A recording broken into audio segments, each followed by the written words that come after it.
But Trump 2.0, it's different from any Trump 1.0. No retreat, they just reload. The team wants to cut $2 trillion from the budget. You know, we're on overdraft right now. Eliminate thousands from the federal payroll. So Democrats, I have an idea. Realize that most of these policies are pro-American. They're really not Republican. Play ball. Why not? Soon you will realize you have no choice because you can't fight an opponent you can't see or catch. If you ain't first, you're last. Right.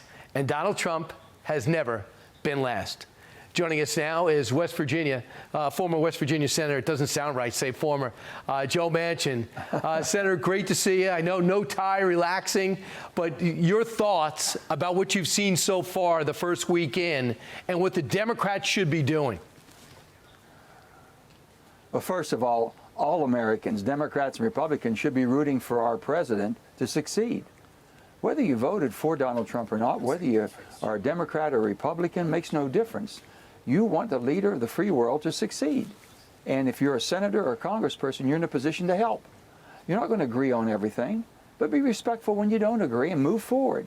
And don't get all bent up on this. Donald Trump told you exactly what he would do. He is who he is, and that's what's happening. So far, take a look at 10 days by president. George W. Bush had 2 executive orders. President Obama had 5.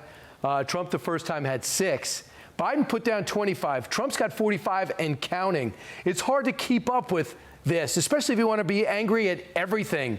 You mentioned to me when it comes to the border, when it comes to cracking down on illegal immigrant criminals, get on board, right? Well, 2 things he's done, which I think tremendous support by the American public. All people of all walks of life support the basically immigration, stopping this immigration scourge that we've had. It was wrong. It was the most deadliest thing and most challenging thing we've had. And the other thing is basically no one's talking about 100,000 deaths a year.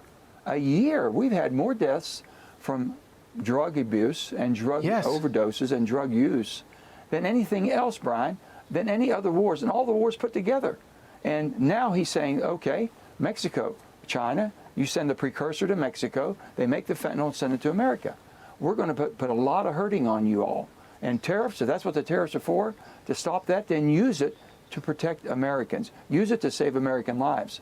I appreciate that. I support that approach. And that shouldn't be a Republican thing. It should be an American thing, as I mentioned up top. Also, he declared these cartels as terror organizations, which means, in theory, I understand it, we could hit them in Mexico, hit them where they're located because they're hurting American security. But this is what the minority leader, Hakeem Jeffries, is decided to do, and he mentioned late this week. Watch.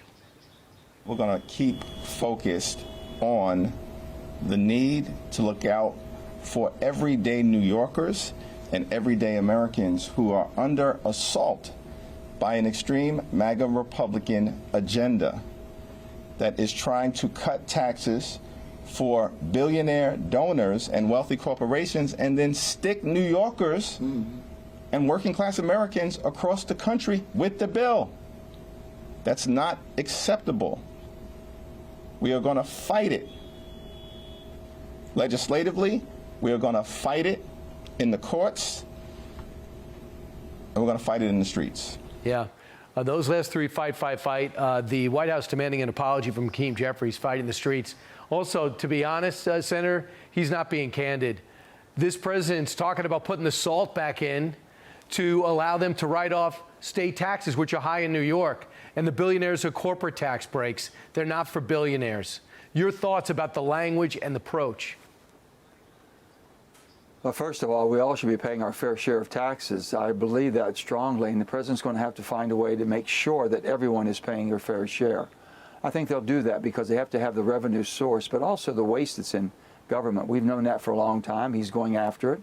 And, you know, no one's talking about you said the cartels in Mexico. We've known about that for quite some time. Mexican government has not been really supportive of our help, the Americans' help. Our ability to go down there and root out these cartels. They should be doing that. That's where it's coming from and coming up. So I'm hopefully that type of cooperation will start happening. And I think that President Trump can put pressure on for that. I just respectfully disagree with Hakeem on his approach to this. We're going to fight, we're going to fight. We're going to try to make common sense to how we work together. That's what they should be talking about. So. We don't need any more fighting. We got enough fighting. We've got enemies everywhere. We don't need enemies from within. So let's start talking about, hey, I disagree respectfully. This is a better way maybe. Try this. But try to meet them halfway. And when not, just don't vote for it then if you can't. I understand. You know, and by the calling way, people's names and attacking is not right. Senator, you're a former governor. You know what it's like to run a state and a city, as well as represent your state in Washington. I want you to hear what some blue city mayors are saying about the quest to get illegal immigrants off the streets, and with ICE leading the charge. Watch. I want to speak directly to people who are undocumented. We love you. We care about you. We will do anything in our power to help. Because you're not an alien in our city, you're a neighbor.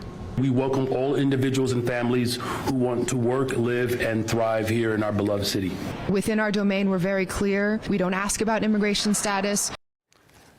It's just not the attitude, I think, where the American people are. But what do you think as a former Democrat? Well, first of all, I've told them from day one, having asylum at the border has never been done before. This administration, Biden administration, made a horrible mistake, and I've said that.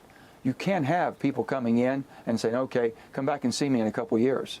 We just don't do that. That's not who we are. And think about all the people that have come the right way.